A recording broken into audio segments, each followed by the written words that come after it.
Hello and welcome to a special CES edition of One Cool Thing. I'm Dan Costa, editor-in-chief of PCMag.com, and I am joined by Will Greenwald and Tom Brant, also of PCMag.com. Hello, guys. Hello. And our special guest today is Brenda Stolyar from Mashable. We are all covering CES completely virtually. No one has gone to Vegas. No one has stepped on a trade show floor. And yet we're doing tons and tons of product launches and product coverage. Brenda, you've got some thoughts on one of the most interesting product categories we've seen at CES, which is this new invention of sliding phones. We've seen foldables, we've seen flips, and now we have sliding phones. Explain what this means. Yeah, so it's just as it sounds. It's literally a display that sort of like rolls in on itself. All of that's obviously happening underneath the phone, but LG specifically showed a teaser at during their press conference on Monday. So they didn't really go into details about what the specs are behind the phone. They just sort of demoed it in a clever way by pretending like they were streaming from the phone. So you see it expand in someone's hands. And then at the end, it sort of, rolled back in on itself. And we saw that it was called the LG Rollable. And then later that day, we had two rollable It's phones. a new thing. I guess we'll call them rollables. We had two rollable phones in one day. TCL also unveiled their rollable concept phone, which is quite literally also another phone that expands and then contracts. But the difference between these rollable phones versus foldable displays is that it's a lot more compact, so we don't have to commit to opening it up and closing it, and this way we are able to just watch this one display kind of get bigger and smaller without, adding these additional, I guess, mannerisms of having to flip it open or having to flip it shut. So experimental, different way to go about having a tablet-sized device in a compact form. So I certainly get the motivation. Like, how can you carry a bigger screen in a smaller product? There's only a few ways to do it. Foldables have come out, and it's foldable after foldable. It keeps breaking down right on that crease. This obviously is not a shipping product right now. What do you think the chances are that we're actually going to see a phone that slides in the next 12 months, 24 months, or even 3 years? Well, so LG actually is planning on releasing their rollable later this year as part of their LG Explorer project. Last year they had released a dual screen flip phone, which flipped into this T shape. So you had a display underneath and then a display on top. So, I think LG being the ones to kind of lead the way with this form factor is definitely promising. But I think even with, Samsung's foldable devices, they're out in the wild, but it's not quite catching on. I think it's more so just kind of familiarizing people with these form factors for a later date. Essentially, these brands are just proving that it's possible right now, and allowing kind of just, I would say, early adopters to get a feel for it, because they are really expensive right now. They cost, over $1,000 for the most part. So I think right now we'll probably see brands experimenting and knowing also as well that people are not going to buy these phones. Just, maybe tech enthusiasts who are excited for these form factors. But I think it's going to be a slow process to get us from these flat screen displays to something a little different. So Will, let me ask you, CES has had a reputation for being a big TV show, and some of the most dramatic experiences at CES is when you walk into some of these TV manufacturers' booths and just see these walls of TVs and this orchestrated video, and it's all super high resolution and super detailed. At the same time, every year it's harder and harder to stand out with something really unique. What have you seen or heard about from this year's show? Well, this is sort of the first year in a couple that LG hasn't showed off their rollable TV, which I guess they've just made it a whole lot smaller. It's still not really clear whether that was ever actually fully released as a consumer product, but that was a pretty cool concept, and it caught our eye in past years.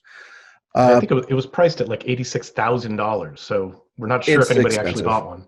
I'm not sure if it had an official price in the US, but very expensive TVs. And we're going to keep seeing more expensive TVs because Samsung has rolled out, and they announced it before CES, but they were also showing it off at CES along with some other sizes, a consumer version, consumer in quotes, of their micro LED TV, where each pixel is a cluster of LEDs rather than a LCD panel that's backlit by LEDs. So it has a lot of potential for being an amazing picture. And it's also similar technology to what sort of some digital signage has been in the past. It's very interesting. It's also extremely expensive because the 110-inch one that they were showing off, even though it's supposedly consumer priced, I've seen some numbers online, like converted from Korean, of around 100 to 150,000. So still definitely not for something you would get in Best Buy. But just the idea of this technology getting smaller, getting more accessible, and that they have an 88-inch and a 99-inch micro LED screen, getting these LED modules a lot smaller. We're finally seeing some competitors to OLED as the high-end LCD alternative to TV tech. We're seeing OLED too. Sony and LG always having more stuff coming on that always interesting to see. But also Vizio recently put out their first OLEDs last year. We've been it was last year. It's January. We were impressed. Our review of their model from last year is up on PCMag, and hopefully we'll be seeing more of that. Like OLED, LCD, micro LED. We're seeing a lot of new technologies for TVs.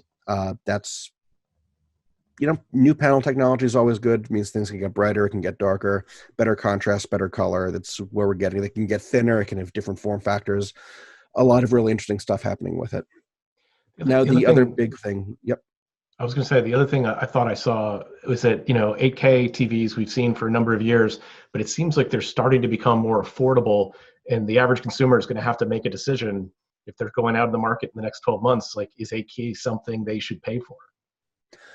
In the coming days, keep an eye on PCMag for a piece I'll be writing about that subject, because the short answer is yes, 8K is here, and that it's something you can go to Best Buy and get. It's something you can order. It's something that is within the realm of what a normal consumer could feasibly afford, and is not just absurdly expensive early adopter toys. The issue with that is, while the resolution's here, the media isn't. So whatever you're watching, unless you have a very high-end PC,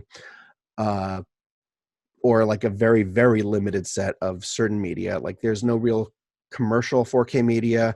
There's no commercial 8K media. There are no 8K discs, no real 8K streaming. Even 8K gaming, even though the new systems like the PS5 and Xbox Series X are capable of 8K, it's something that has not been proven yet. Everything's still in 4K, so you're going to be seeing stuff upscaled. And that means there's not really a rush to jump to 8K yet. We really need to see when streaming services start to say, hey, now we have shows and movies in 8K, or here are games that will run in 8K. Until then, it's just a higher resolution that you're relying on upconversion for, so it's not super compelling just yet. I'm also not convinced that 8K is going to make any difference on a 50-inch TV or a 60-inch TV. I think you're going to need a huge TV in order to see all those extra pixels and really take advantage of that resolution. Yeah, but that's also the case of it enables TVs to be a lot bigger because you can get a lot closer without seeing individual pixels. And that is what companies like Samsung is counting on, TCL is counting on. They're both pushing very big TV screen sizes. Samsung's multi-LCD, micro LED TVs are starting at 88 inches, and they are going to have some LCDs that are around that size range too. And for TCL, they recently announced the XL collection, which is 3 85-inch TVs across their range of TVs. So you could conceivably get an 85-inch TV for $1,600. And those are, I'm not sure which ones are 8K and which ones are 4K currently, but it's definitely going to be the case of the higher the resolution, the bigger it can get without you needing to move further back. And that's kind of the big appeal of it. So Tom, I'm old enough and have been doing this long enough so that I remember when Comdex was the big PC show and CES was the big consumer electronics show. I'm stunned this year more than most that there's so much PC news, component level news, laptop news. It's really kind of extraordinary. I mean, does it seem like more PC news than your average CES? Well, it's extraordinary, but it's really because PC sales have turned around. Everyone needs them now. It's no longer a thing that for enthusiasts or a dying market. People are buying these things, and companies also have and schools and universities have this immense challenge of getting the laptops and stuff to their employees and students and faculty and managing them when everyone's at home. So that was kind of the biggest announcements at the show this year, were all these new processors that will help companies, that should, in theory, help companies do that. Intel came out with a ton of new 11th generation chips designed with vPro support for those IT managers and things like that. So it's probably the biggest news was not the flashy high-end gaming stuff, but really just getting the silicon that these devices need in order to be managed and let us continue to do work remotely.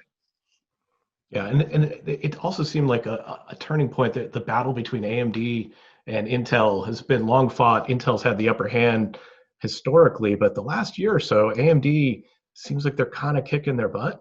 And even at CES, like, it seemed like all the buzz was AMD buzz, and AMD and Intel was like, oh, thanks for the newer generation processors, but AMD stole all the thunder and lightning. Right. So I mean, here's the thing. So Intel introduced all of their new chips on Monday of CES. AMD and in doing so, they did something they don't normally do, which is compare theoretical performance, what they claim to be performance, against AMD's current generation chips. But then AMD on Tuesday introduced a new generation of chips, including the Ryzen 5000 series for laptops.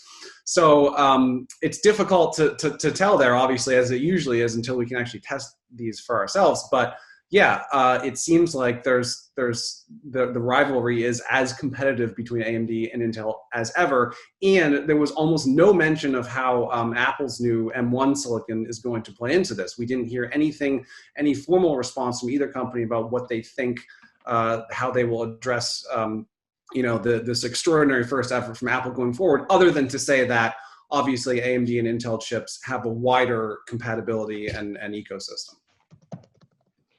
So one of the things I've been worried about this new virtual format at CES is, like, are we going to see, we're all going to cover our beats, we're going to talk to our contacts, we're going to get the product announcements that we would have gotten anyway, but are we going to see the sort of new and weird and unusual products that we all kind of hunt out when we're actually on the trade show floor?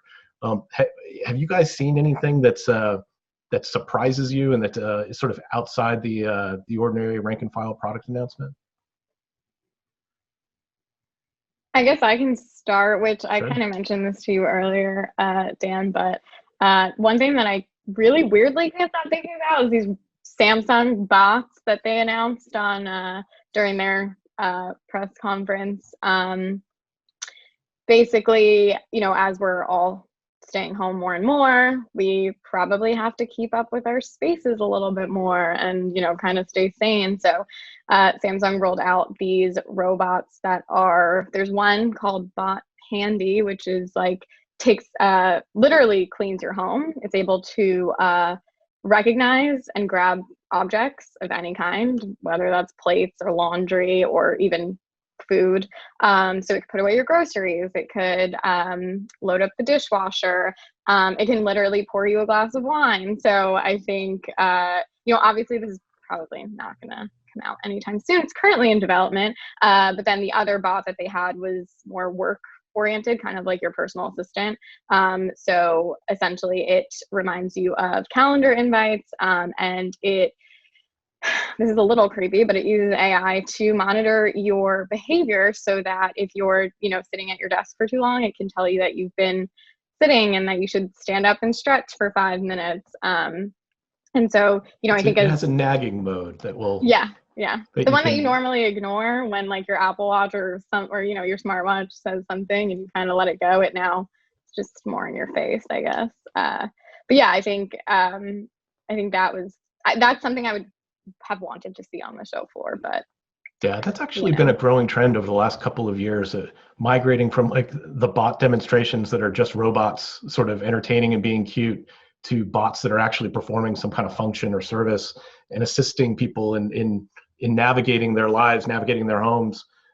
There's a lot of investment there, and CES has usually been pretty good about highlighting sort of the cutting edge frontier of that development. How about you, Will? Have you seen anything unusual, or are you heads down on TVs and entertainment? I mean, Razer has some interesting stuff. They have their weird face mask with a light and filter on it, which is an interesting concept. I don't know if it'll ever actually go anywhere, if it's just, hey, look at this gamer thing. And they have like a gaming chair that they're showing off. Yeah, besides that, the OtterBox is getting into gaming with some accessories for, like, you can get a protective shell for your gamepad and a phone clip, but not really a whole lot. Arcade 1UP announced a new handful of arcade cabinets, so they are going to have a 4-player X-Men cabinet, which is pretty cool. But yeah, for gaming, it's very much way more hardware, some accessories, but it's no E3. And for TVs, it's like, here's the big screens that we've talked about, but it's not like, unless there's another rollable somewhere, there's not really a whole lot of like, this is a really weird, interesting thing. It's more like iterative updates. Got it. And gaming's obviously coming off the launch of the platforms, which sucked up a ton of oxygen over the last couple of months. Yep. Tom, I'll give you the last word. Have you seen anything cool and unusual? Well, I think that CES always has these cool and unusual things, a lot of which are from startups. But how do you, like, I didn't see anything that really struck me as truly innovative. Like, we've seen some gimmicky stuff that's really cool in the past, like the clothes folding robots and things like that, which are kind of perennial CES attendees. I didn't really see any of that this year, in part because I think it's very difficult to show that stuff off virtually. There's a ton of like government funding for startups that go to CES, not just in the US, but all around the world. There wasn't anything that jumped out at me as like, this is an amazingly cool demo. And I think it's mainly just because that's a challenge of not being in Las Vegas. You can't really experience a lot of this stuff for yourself. I saw a cool touchpad. I saw, small things like that are easy to show off in video, but you can cover every single chip announced, you can cover all the new handsets and stuff like that, but you can't see you can't interact with the robots. And so I think that's kind of what CES was missing this year. Yeah, it's that discovery. And if you think about where we're getting our news sources, it's with companies that already have established PR departments. We already have relationships with them. It's the companies that don't have a PR team, that are brand new, that have a product and an idea, but maybe not a market, and are looking to get some attention. And this week, I mean, despite the fact that there is no virtual show, it's almost harder to get journalists' attention because our email boxes are overwhelmed. I don't know anybody that picks up the phone anymore. Our Twitter threads are flooded. So it's so hard to find those things. I feel like that's something we'll have to see. There's still a day or two left. There may be time for some discoveries, but it definitely seems to be less of that than in past years. Well, guys, thanks so much for joining me today. There's been one cool thing at CES. If you want to hear more about these stories, go to PCMag.com and Mashable.com, and we'll have all the news for you there. Thanks for joining us.